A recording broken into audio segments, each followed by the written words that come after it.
What's going on, everyone? So reports have came out that Zion Williamson, one of the big factors as to why he left and him and his agency CAA departed, was because of the lack of trade to the New York Knicks. That Zion was holding out hope that he would eventually be pushed to the Knicks. Got to think everybody on the Knicks, right, are all CAA players. It's kind of like, the clutch sports with LeBron and the Lakers and stuff, right? It's kind of these two organizations, and the Knicks and the Lakers are kind of the teams, one's clutch, one's CAA. And Zion thought, okay, if I get with CAA, then I'll be able to eventually force my way to the New York Knicks. And 6 seasons later, still hasn't happened. Now, the question becomes like, okay, if he wanted to do that as early as his rookie season, and yet nothing has happened in 6 seasons, like, why is he just now getting, like, wouldn't you do that earlier? But I think it's a couple reasons. One, dealing with all the injuries early on in his career, right? So that was a problem.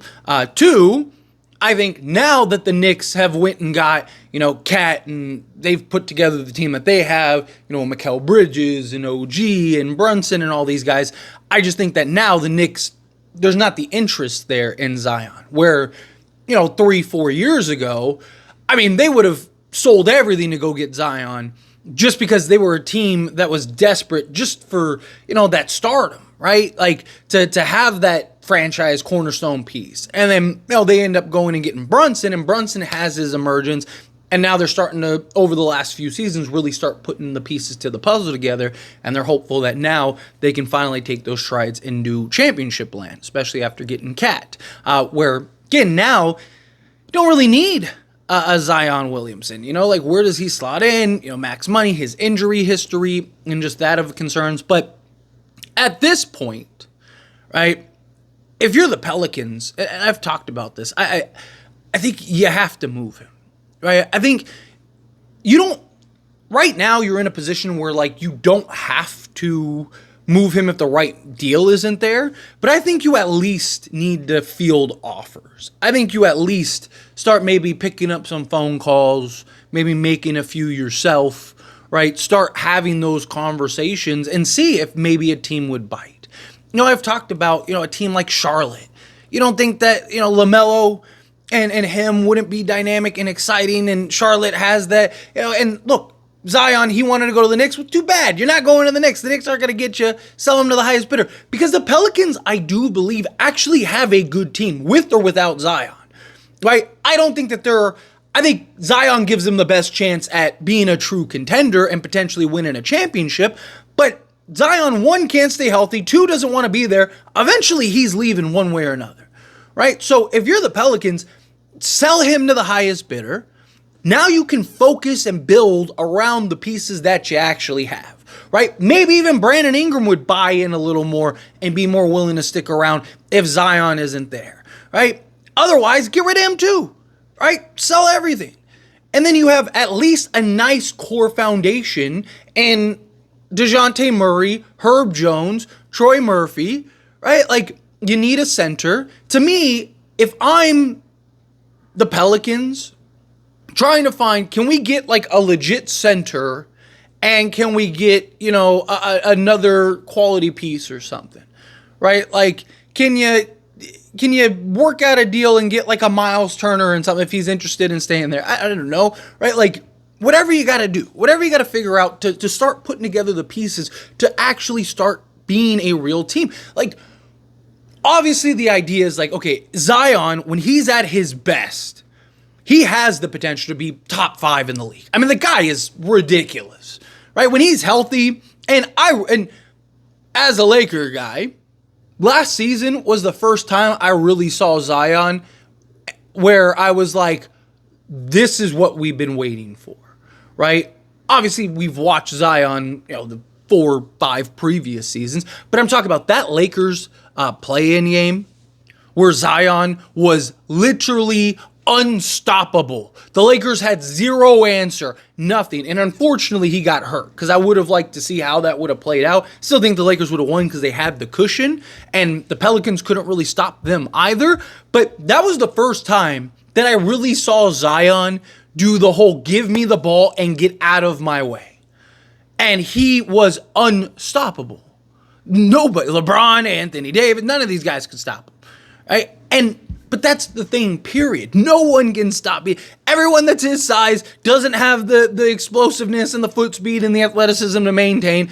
Everybody that's smaller than him is just getting bulldozed over, right? He lost like 30 pounds in the offseason. There was this genuine excitement. It was like, okay, we finally just saw what Zion looks like when he commits to being the best player on the basketball court. And he was the best player on the basketball court during that stretch with LeBron James and Anthony Davis on the court, right? The guy was literally unstoppable in that moment. And it was like, if you can get this, you go and you trade for DeJounte Murray, right? And it's like, okay, now you got like Murray, Herb, Ingram, Murphy, Zion. It's like, if you can get a legit center, you have Jose Alvarado, CJ McCollum, right? You start looking at this roster and it's like, we may actually be able to win a championship here. If Zion can stay healthy and be a legit top 5 guy, Brandon Ingram buys in, even if he doesn't, and you can ship him out and get some quality pieces back, again, a center in something, right? Now, you might have enough to win a championship. You just saw what Jokic and a bunch of, third, like, Jamal Murray isn't, like, is he really, like, the second best player on any other team? Probably not. Jokic just so good and so transcending that Jamal Murray, who's probably best as, like, your third guy, was good enough in that stretch. Steph Curry, right? Andrew Wiggins, arguably was good enough to be co-MVP of the finals. He was so good during that playoff run. But Steph was so good and transcending during that run that Andrew Wiggins, who was, a third, fourth option, elevating slightly. Okay, boom, you win a championship. Giannis, you got Drew Holiday, you got Chris Middleton. Neither guy is a real second guy, but you have, the third guys, multiple third guys, and a bunch of really good role players. Brook Lopez that year, all of that, right? Okay. Could you translate the same thing with the Pelicans, where it's like, okay, you got Zion, who's a top player. DeJounte Murray can be, your third, fourth best guy. You have Brandon Ingram, who's probably best as like your third, fourth best guy, right? But you start putting all these pieces together, and if you have the transcendence of Zion, now you can maybe potentially win a championship. But now it's like, okay, Zion doesn't want to be there. This hasn't been a secret. This has been the worst kept secret in the NBA since he came into the league. I mean, everyone knows he wants to be in New York. Everyone knows that he's leaving the first opportunity he gets, that he does not want to be in New Orleans with the Pelicans. Okay, well now you're getting to the point where not only do you have all the chaos and commotion going on, no one's going to knock the Pelicans for trying to win with Zion. Didn't work. At what point do you wash your hands, cut the cord, and just go, hey, let's start moving in a different direction?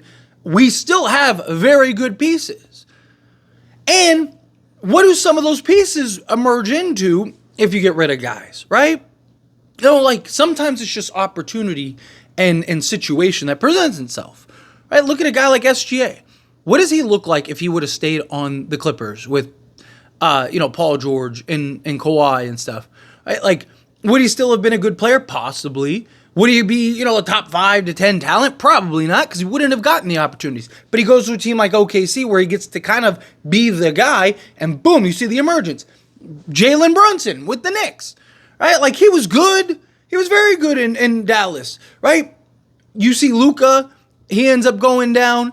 Brunson comes in. He gets the opportunity. He saves the day. All of a sudden, he goes to the Knicks.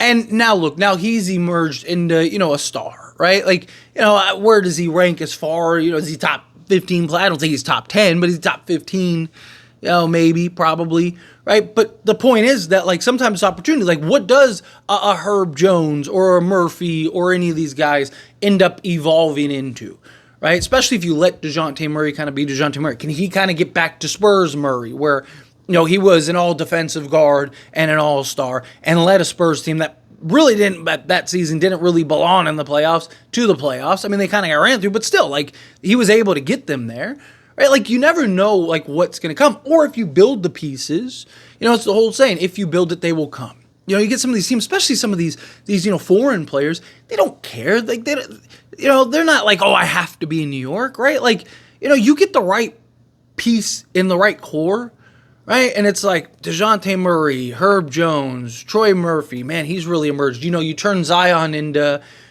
I don't know, Miles Turner and Mathurin or something like that. It's like, okay, man, we got Mathurin, we got Turner.